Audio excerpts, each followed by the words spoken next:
These beautifully glazed baby back ribs will take your cookout to the next level. They are fall off the bone tender with a sweet balsamic glaze. Folks, we're not ribbing ya when we tell you These sticky ribs will stick to your ribs. and that is a sticking good thing. I love these I ribs. tell you, I love them too. I love them. I'll stick them all over. They're I'll so stick good. to this. This is for sure. Okay, so let's get making a marinade. All right, first. yes. We're getting this started early before we're going to cook them. Yes, yes. So I've got about 6 or 7. Eight cloves of I was garlic. almost there. That I'm just going to stick in here to my garlic press, and I'm just going to squish them. So like you want that. you could make this with a paste. You could chop your garlic, mince it, and then just kind of. Oh, You just look want to at get that. it as fine as possible. There we go. I know. There this we is like go. a super durable. Oh, yes. So while you're doing that, I'm going to go ahead and help and add some for it. more things. So we've got Thank 2 you. tablespoons here. You're welcome. 2 tablespoons of chopped rosemary,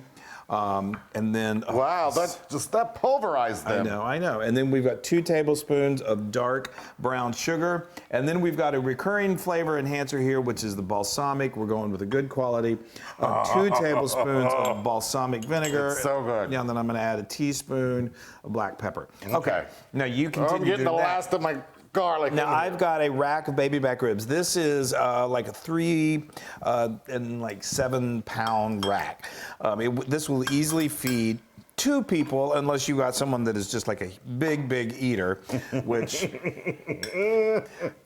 we all have them in our lives. Then they could eat one of them. But generally, this easily fits 2 people. You get like 6 ribs each, and these are good and meaty. Good and meaty. What I am doing is let me tell you. These get the these rest are of baby this back in ribs. there. So on the bottom side of these, there is a membrane. Ask your butcher if he or she could remove it for you.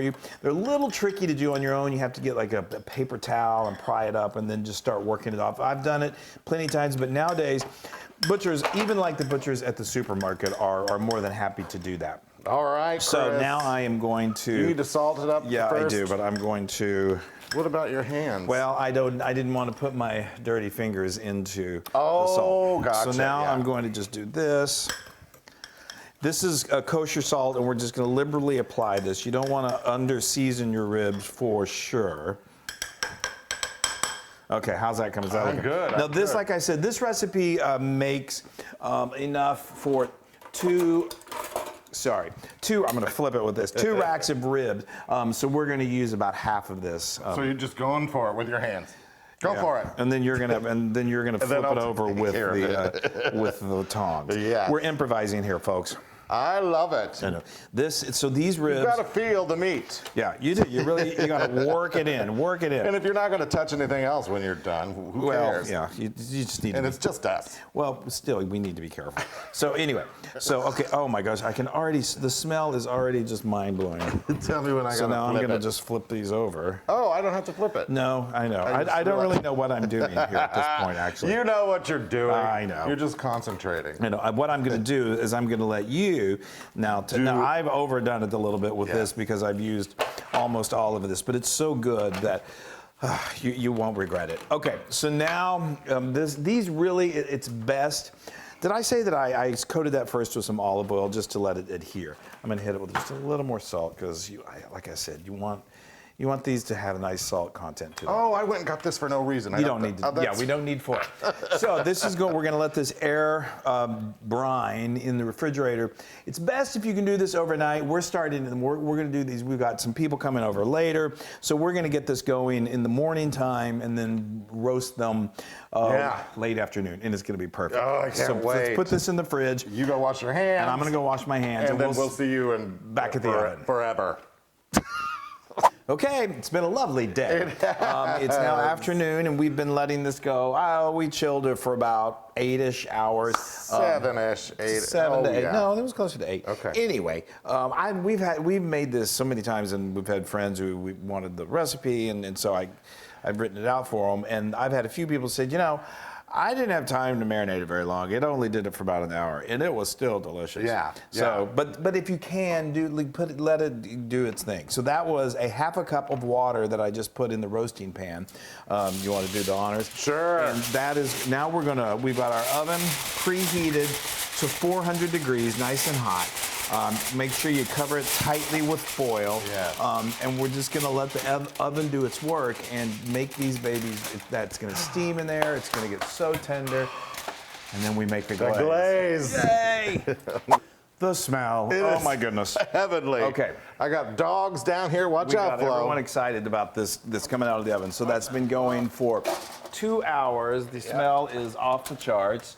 400. Okay, so now Let's take a look. Be very careful. There's a lot of hot steam in there. I know. I wish I could. There we go. There you go. Watch yourself. Woo-wee. Look at that. Wow. Okay. That's hot. Is that too No, hot? it's all not. right. It's All good. right. So, all right. So now we're going to carefully remove these. Oh my gosh, that looks so good. Carefully remove this. Hold on, I got it. Yeah, I have to hold it in place. Yep.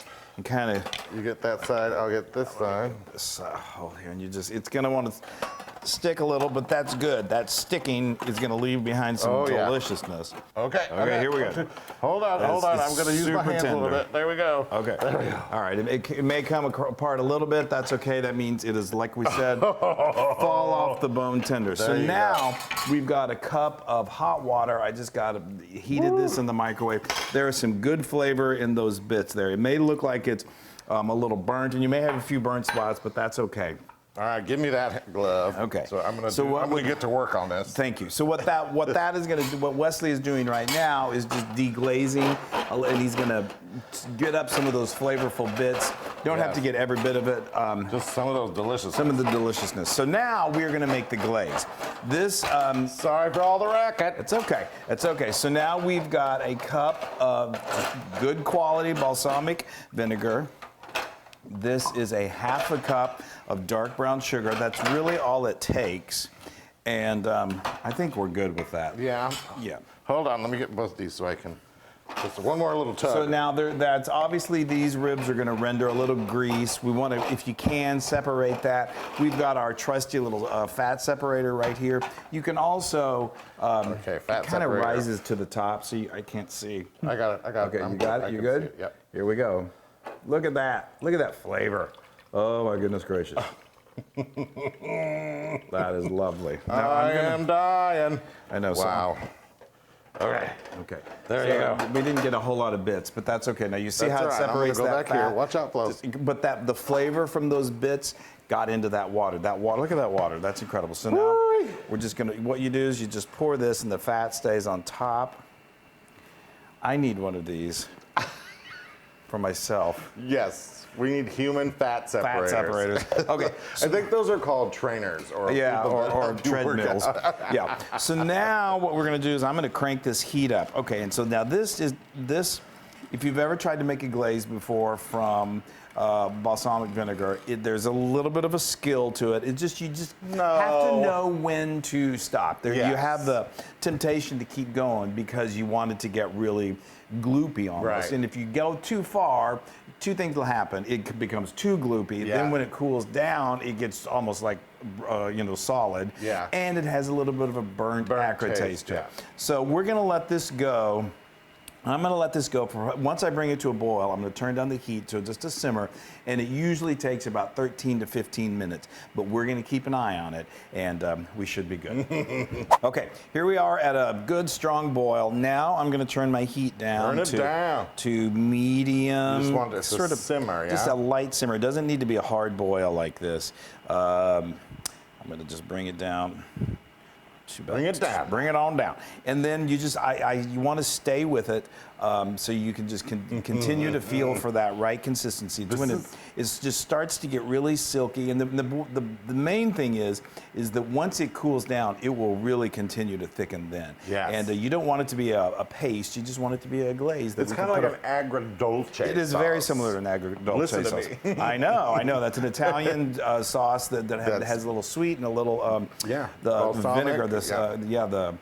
The acid from the vinegar. So okay, we're going to continue with this for I'm going to say 13, maybe 15 minutes. Okay, so you see this consistency. So I let this simmer. I kind of adjusted my temperature as I went. Didn't want it too hot or you just keep it at a steady simmer and just keep stirring it around. And eventually it's going to get to a point where it just feels kind of like kind of like a syrup. A syrup, kind of syrup. a thin syrup. And so then turned off the heat. I would let it go probably 13 minutes, close to 13 minutes.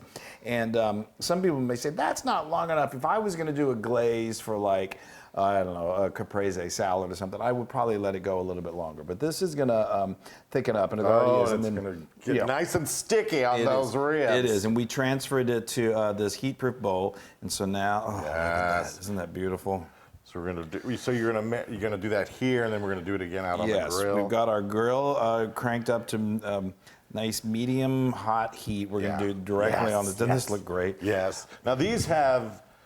I mean, these are cooked, and so they're very tender, so be careful when you're moving them around. Yeah. I mean, they do want to come. You want to probably grab 2 spatulas. Yeah. And you know what? If you want to go ahead and cut it into a couple of racks right now, there's no problem with that. We just like the pretty presentation of like the big. Totally. Yeah, and I'm just going to do this on the top. That's all we really need to do to get that beautiful coated flavoring. Sticky feeling. The sticky feeling that we love so much. And, all right. Okay. Can we go out there Let's now? go out there, and we're going to, it only goes for about 6 minutes in total, 3 on each side. We're going to glaze as we go, and then we come back and we're going to eat it, devour, rib out. We're going to get ribby with it.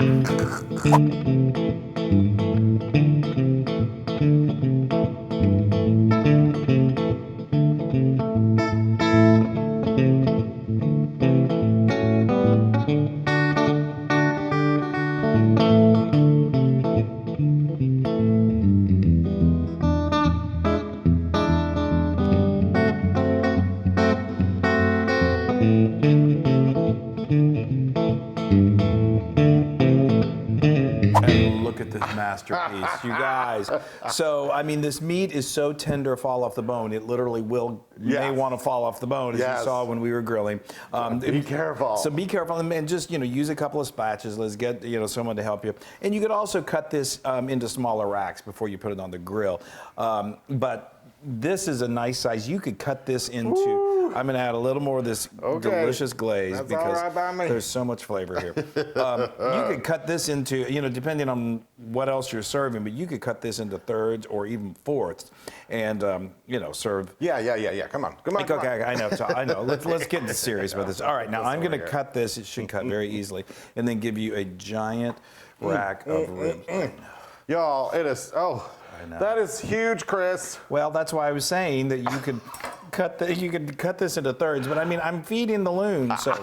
That's for sure. All right, come on. That's amazing. I think I might enjoy this. That might be real good. I mean, talk about a feast. Isn't that? And it's so beautiful, and the smell is ridiculous. And yeah, you got your napkins right here. They are sticky ribs. I want to split one of these open just so people can see how easy it is to tear apart. Look at that. That is ridiculous. Oh my gosh, my mouth just salivated like insanity. Okay, you guys. Oh, and then make sure you have a little bowl for dipping purposes, this sauce. That wonderful. Here, I've got this right here, guys. Mine just came off my ribs. Yeah, I've got a little piece right here. Okay, well, I've got a big piece. I'm gonna dip that. Yeah. Right there. All right, ready? On in. Yeah.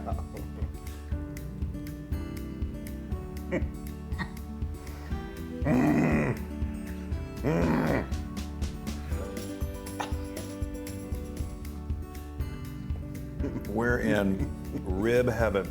Nirvana. Rib nirvana. I mean, now we're here in Barbecue Central here living in Texas. Oh, y'all. And, we probably have some. That's not how you do ribs. Try it and let me tell you what you think. I don't even know where to start.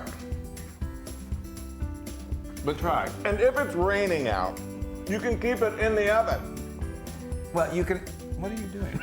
I'm just saying that you don't need to go outside. What you can do is just finish it off, take it out, baste it again, and then crank your heat up to like 500. Let it go until you just wanted to get that kind of caramelization on top. Stick it under the broiler for a few minutes, whatever. Yeah, these are. I'm gonna. 1,000,000%, probably more. I know. Oh, I'm gonna. These are what you Friday call night and I got some ribs going. It's delicious. All right, you guys, we're gonna just sit here and eat these. Wow. And I'm going to a coma. Oh, We hope you're having a great time. Yes. It's about to be Labor Day. it's almost Labor Day. It's cookout time. Yeah. You serve these, people will flip. You can make two, 3, 4 racks. It's wonderful. Wonderful, wonderful. This Wonderful, is great for wonderful. back, what's that thing in the back? Yard? No, like you go to a football game and all the trailers. Tailgating. All right, okay, bye everybody. We love you.